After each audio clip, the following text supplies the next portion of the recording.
Making headlines. President meets with the outgoing Chancellor of IUM, Dr. Mohammad Zahir Hussain, expressing profound appreciation for his decades of distinguished service to the nation and his enduring contributions to the education landscape of the country.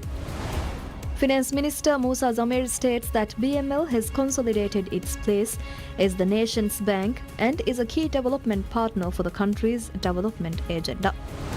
And under the revised land use plan, a new draw to determine plot numbers for land being issued from Giravaru Faru has taken place on the 31st January.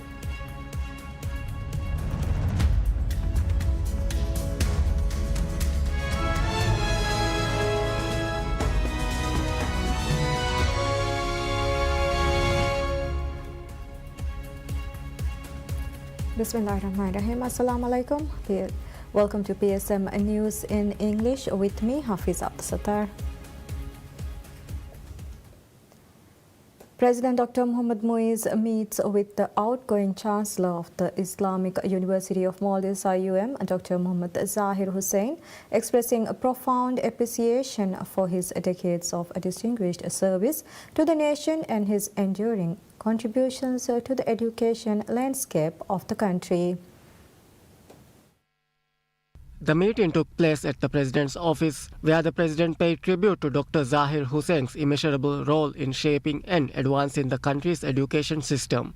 He commended the outgoing Chancellor for his leadership in spearheading the government's landmark basic education program, as well as his instrumental efforts in establishing community schools and atoll education centers across the Maldives. The President also acknowledged Dr. Zahir Hussain's commitment to fostering public awareness on the importance of education. Dr. Zahir Hussain, for his part, described his tenure as Chancellor of the Islamic University of Maldives as a distinct honor. He expressed his gratitude to the President for the confidence placed in him and praised the administration's ongoing initiatives to strengthen and improve the quality of education nationwide. In recognition for his exemplary service to the state, the President presented Dr. Zahir Hussain with a letter of appreciation. The letter highlighted his pivotal contributions to expanding higher education in the Maldives, both during his leadership at the Islamic University of Maldives and previously as Chancellor of the Maldives National University. The President further underscored Dr. Hussein's more than a decade of service as Minister of Education, crediting him with modernizing and reinforcing the national education system, embedding Maldivian values within curriculum development, expanding Arabic and Islamic education across the country, and implementing the transformative basic education program. Dr. Mohammad Zahir Hussain has devoted nearly 5 decades, 49 years and 9 months of service to be exact to the state, including more than 33 years in the education sector alone. In recognition of his distinguished record, he was conferred the Order of Distinguished Rule of Izzuddin in 2008 and more recently received the highest honor of service to Maldivian education on Republic Day of 2024.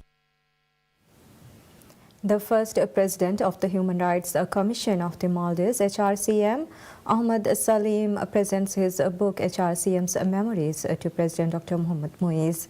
The book was officially launched by President Muiz during a meeting held at the President's office this morning. HRCM's Memories documents the establishment of the Human Rights Commission in the Maldives and reflects on Ahmad Salim's 5-year tenure as its first president.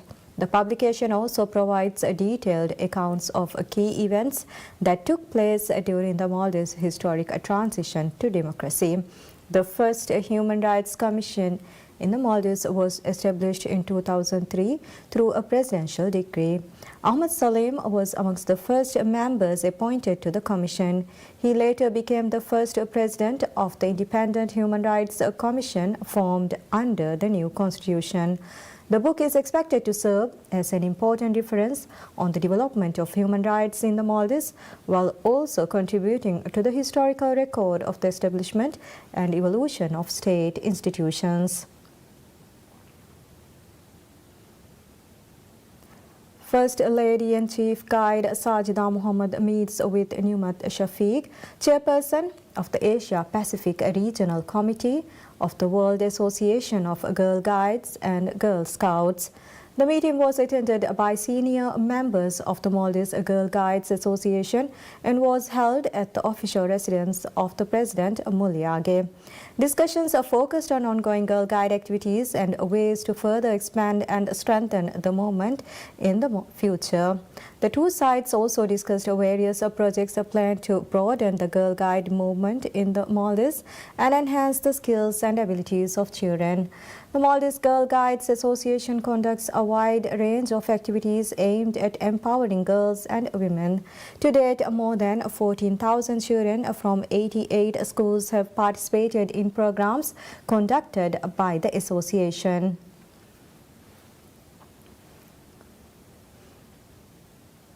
The Minister of Finance and Planning, Musa Zamir, states that Bank of Maldives BML has consolidated its place as the nation's bank and is a key development partner for the country's development agenda.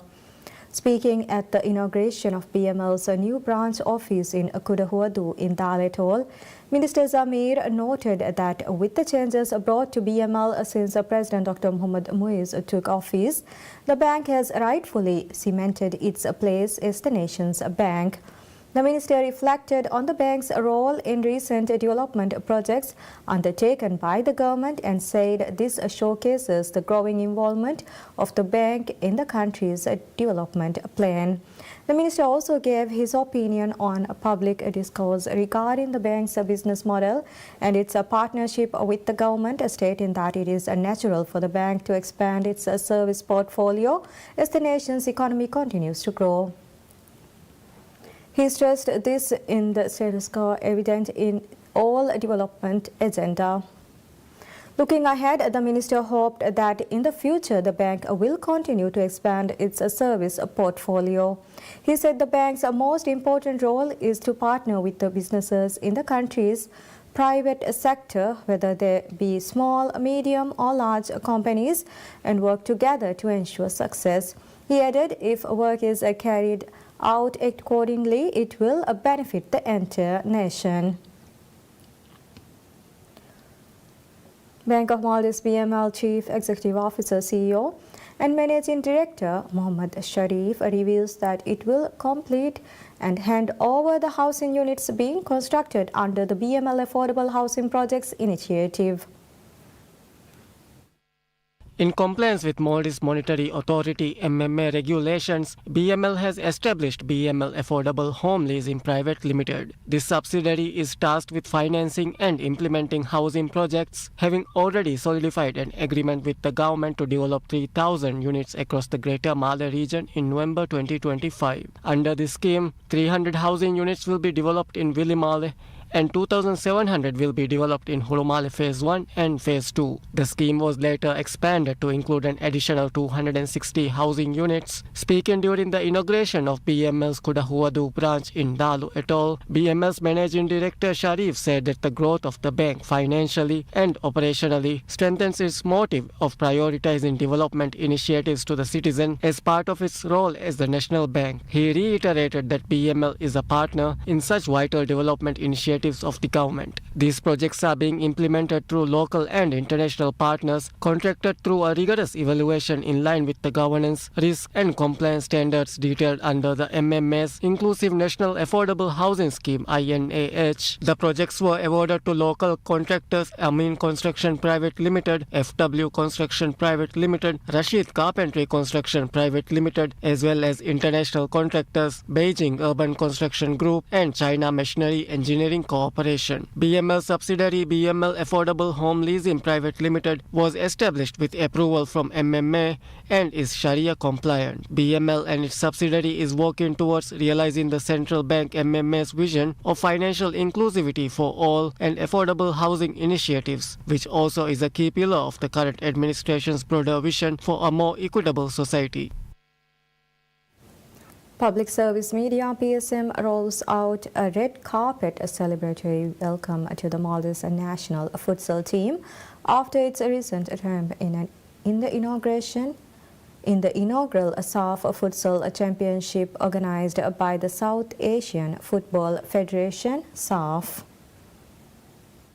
A special event was held at PSM studio for the homecoming champions. During the event, PSM's management met with the team and congratulated them on the historic achievement. Speaking during the ceremony, PSM's managing director Ahmad Shakib said that Maldives is quite renowned internationally for its sporting exploits. The managing director revealed to the team that PSM has contributed in its capacity during the tournament and broadcasted the team's flawless run to the entire nation. He also thanked the Football Association of Maldives (FAM) for providing support in this endeavor. Highlighting the work done by PSM in the last 2 years in the field of sports, Shakib said that 80% of the work has been invested to showcase Maldives' futsal landscape and that futsal continues to bring accolades to the nation. The managing director assured that going forward, PSM will continue to consistently support futsal. Captain of the futsal team Mohammad Imran revealed that from the initial preparations for the tournament at local futsal grounds all the way to the end of the tournament, the team had faith that they would succeed. He reiterated that success came from the hard work of the entire national team. He also thanked all of the supporters for their consistent support, revealing that it was a deciding factor in the team's success. The team's manager Mohammad Umair said that mentality is always to win. As this mentality was ingrained into each player,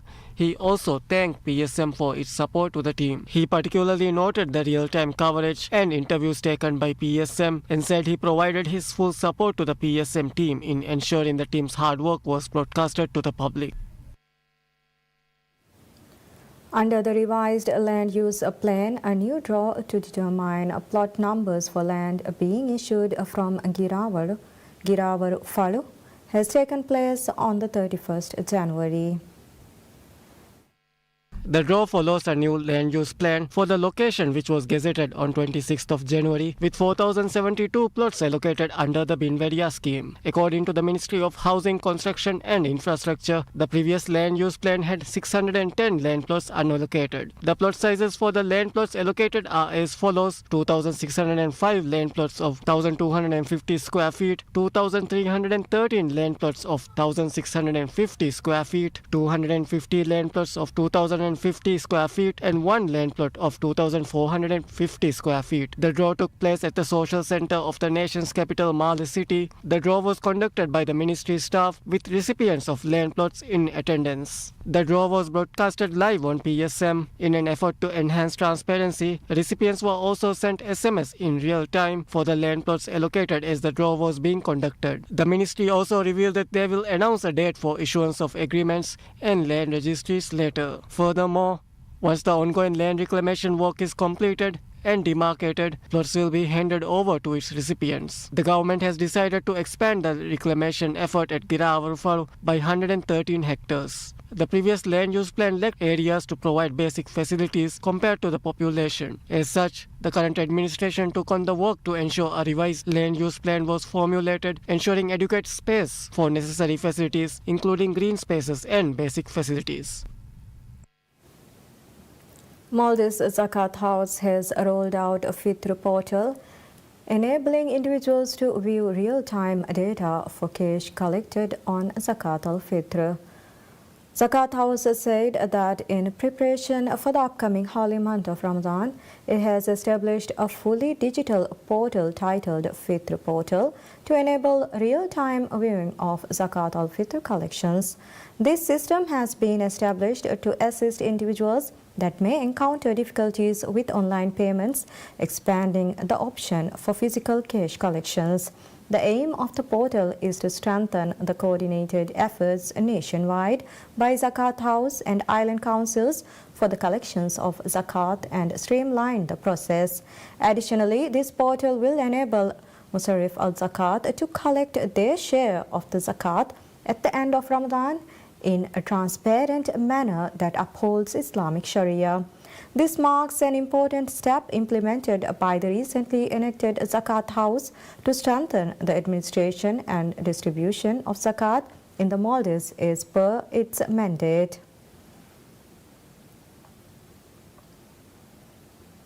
Rukuri, a new digital platform connecting job seekers and employers in the hospitality sector, officially launches. The platform was launched at a special event held at the Barcelona Sundra. First developed in 2023, The platform provides a tourism sector job information, including information on vacancies from resorts, guest houses, restaurants, and other hospitality establishments. It allows users to conveniently find jobs that suit them and complete applications.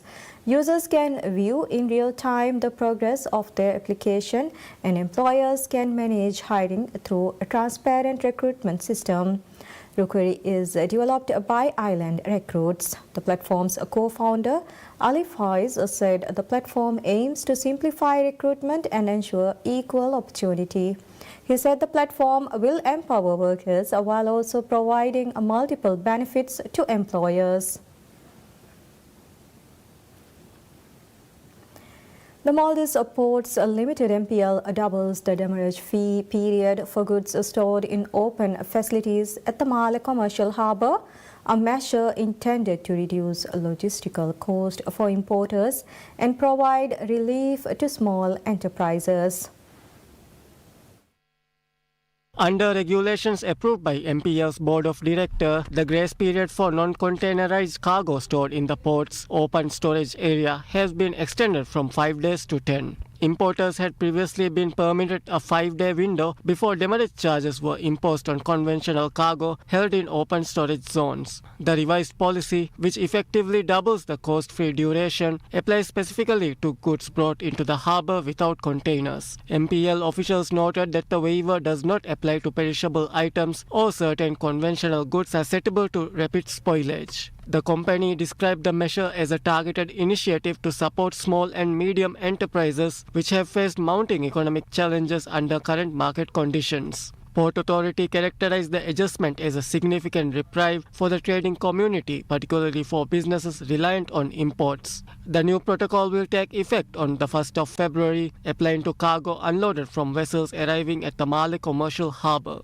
MPL said the extension represents a step in the government's broader strategy to strengthen the economic sector and foster a more favorable environment for the enterprise. The decision follows a consultation held on the 17th of December 2025 between President Dr. Mohammad Muiz and representatives of the small and medium enterprise sector, during which the business leaders raised operational grievances. In response to these concerns, the President directed the Maldives Airports Company Limited to extend the demurrage-free window for air cargo from 80 hours to 124 hours. The government also mandated that goods clearance services transition to a 24-hour operational schedule, a change intended to streamline import processes and reduce delays.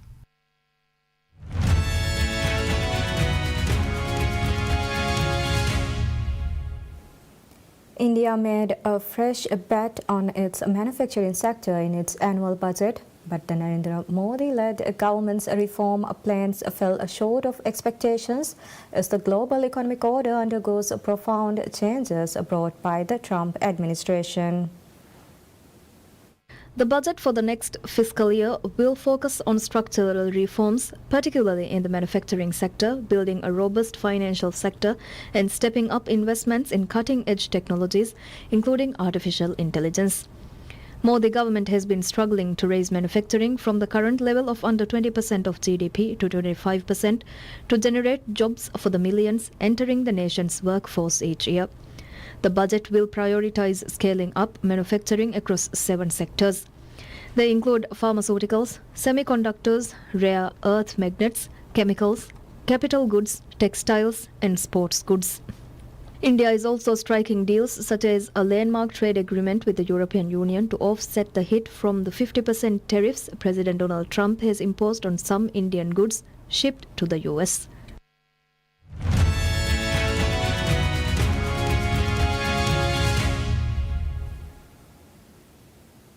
A U.S. Navy destroyer that was docked at the Israeli port of Eilat was seen maneuvering into the Red Sea as tensions between Washington and Iran remain high despite talks.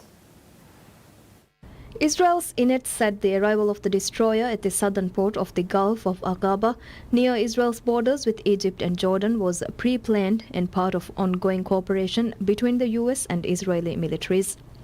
The deployment in Eilat came as the US built up its naval presence in the Middle East after President Donald Trump repeatedly threatened Iran with intervention if it did not agree to a nuclear deal or fail to stop killing protesters.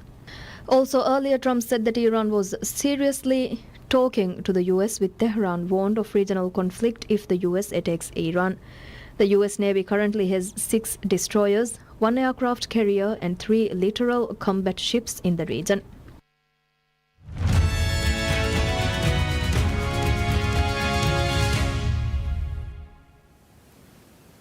Milan, the capital of Lombardy and the global center for design, fashion and finance, is getting ready to co-host the 2026 Winter Games, with the opening ceremony set to take place at the historic San Siro Stadium on February 6th.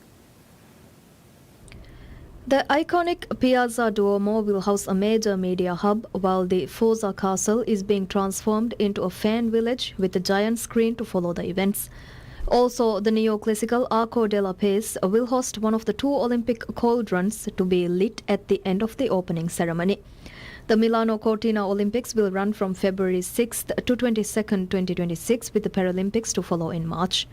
Competitions will span a large part of northern Italy, featuring 116 events across 16 Olympic disciplines in 13 venues.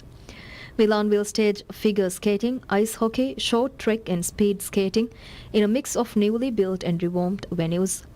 Short track and figure skating will be held at the modernized Milano Ice Skating Arena in Assago, which now features a permanent rink.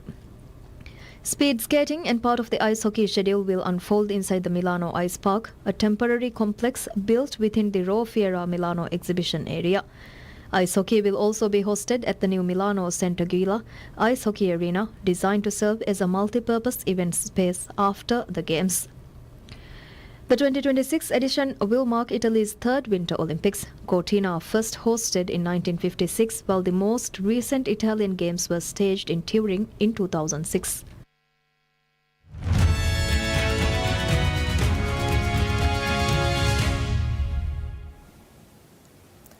Spectacular aircraft aerobatics filled Singapore's skies during a media preview of Asia's premier aviation event, which is supposed to showcase planes, parts and weapons as the industry juggles a growing demand for air travel with geopolitical challenges and chronic supply constraints. The biennial Singapore Air Show comes as the Southeast Asian city-state and neighboring countries ponder China's continued arms build-up in the region, while looking over their shoulder at an increasingly isolationist US.